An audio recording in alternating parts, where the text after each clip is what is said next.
नमस्कार सर्वांना, good morning. Video video बनवण्याचं असं कारण आहे की फार दुःखामध्ये व्हिडिओ बनवते मी. आनंदात नाही आहे, कारण की तुम्हाला लोकांना पण माहीत पडायला पाहिजे कारण की मी व्हिडिओ का नाही करत आहे. माझ्या फॅमिलीवर ना फार मोठं संकट आलं.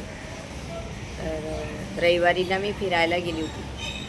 पाहुणे आले ना आमच्या घरी, म्हणजे नातेवाईकमध्ये पाहुणे आले, त्यांना मुंबई फिरवायचं होतं मला. त्यांना माहीत नाही मुंबईमधलं, म्हणून मी त्यांना दाखवू चर्चगेटचा, गिरगा चौपाटीचा, असं एक एक एक स्पॉट्स करणार होती मी रोज. मग त्या दिवशी आम्ही रविवारी गेलो, तर झुडिओमध्ये गेलो, मस्त शूट वगैरे केलं छान. तर मला असं वाटलं व्हिडिओ फार छोटा होईल, म्हणून मी म्हटलं की हा व्हिडिओ आता स्टॉप करते आणि सोमवारी परत करते त्याला मोठा व्हिडिओ बनवण्यासाठी. मस्त काही रेसिपी किंवा काहीतरी ब्युटी टिप्स दाखवणार होती मी. तर मी अशी दुपारी झोपली, मला अचानकच दुपारी फोन आला, कारण की रोज नाही फिरू शकत ना, एक दिवस गॅप पाहिजे, म्हणून मी सोमवारी झोपली मस्तपैकी. 3-3:30ला फोन येतो माझ्या बहिणीचा की बहिणीच्या मुलाचं असं ॲक्सिडेंट झाला म्हणून.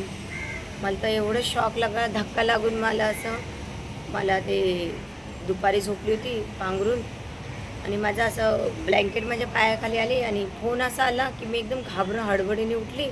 तर मी समोर दिवार होती, आपटलीच गेलेली आहे माझं. बघा इथे बघू शकता, मला डोक्याला लागलं, पण बेंड आलं. आणि बहिणीचा फोन आला ना, मला एकदम धक्का लागला. मी एकदम हडबडीने उठली आणि तिला उचललं. मग ती मला बोलत होती, फोन तर उचलत जावा. म्हणतं नाही, झोपलो होतो म्हणतं. माझा फोन सायलेंट पण नसतो, रिंगवरच असतो, पण मी उचलते. पण त्या दिवशी मला असं वाटलं, पटकन मी फोन उचलला. तिने माझ्या लहान बहिणीला पण फोन केला. तिचं टीचर असल्यामुळे तिचं जनगणनाची ड्युटी आहे, तर ती पण दुपारी झोपली असते स्विच ऑफ करून.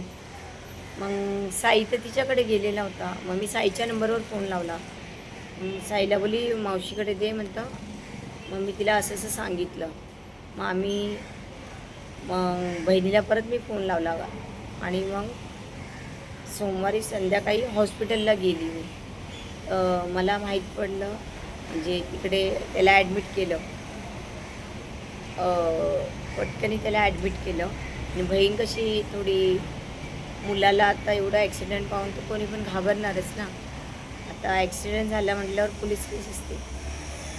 तुम्हाला पण माहिती आहे, लवकर पेशंटला लवकर आतमध्ये घेत नाही. तर माहीत नाही, म्हणजे बहिणीचा मोठा मुलगा आणि त्याच्या मित्रांनी वगैरे असं म्हणून त्या हॉस्पिटलला आणलं, माहीत पडतंच.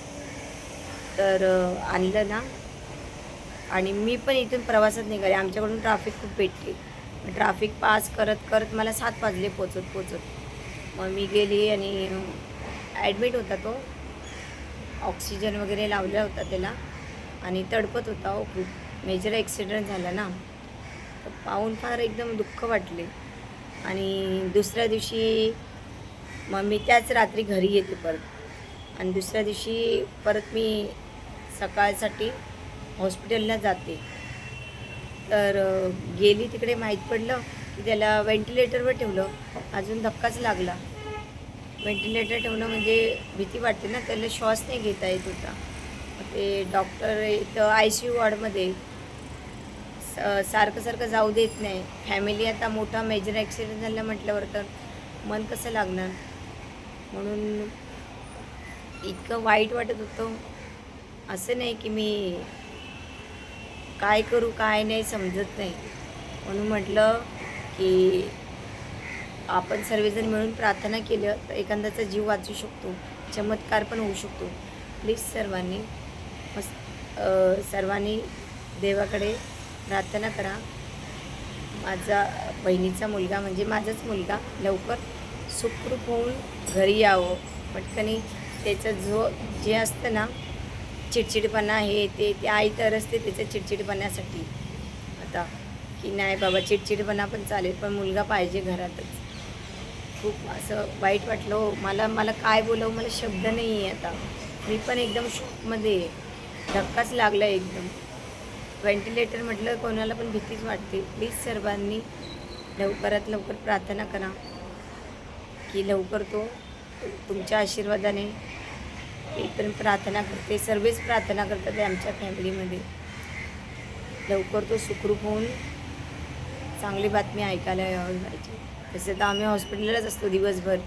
काल सकाळी 11 वाजेपासून ते रात्री मी 2 वाजेपर्यंत 2 वाजता मी घरी आली. झोप तर अजिबात नाही आहे, पण घरी येणं म्हणजे कामं पण करावं लागतील ना. त्याच्यामुळे मी घरी आली आणि आता परत हॉस्पिटलला जायची तयारी करते आता. प्लीज सर्वांनी प्रार्थना करा माझ्या मुलासाठी. तो लवकरात लवकर सुखरूप घरी यावं. फार असं वाईट वाटतं की आपल्याला टी व्हीमध्येच पाहताच आपल्याला किती म्हणजे दुःख होतं. हे तर आपल्यासमोर आपलं रक्ताचंच आहे. वाईट वाटतं पाहून. एकदम धक्का मला तसं सुचतच नाही. ना जेवण जाते ना पाणी जाते. बहीण तर माझी घाबरतेच हॉस्पिटलला. ती बिचारी तर घरीच आहे. आम्हीच आहे ते मावश्या म्हणून माझी आई आहे. प्लीज सर्वांनी प्रार्थना करा. लवकर माझा मुलगा सुखरूप घरी यावा. Please, please, please.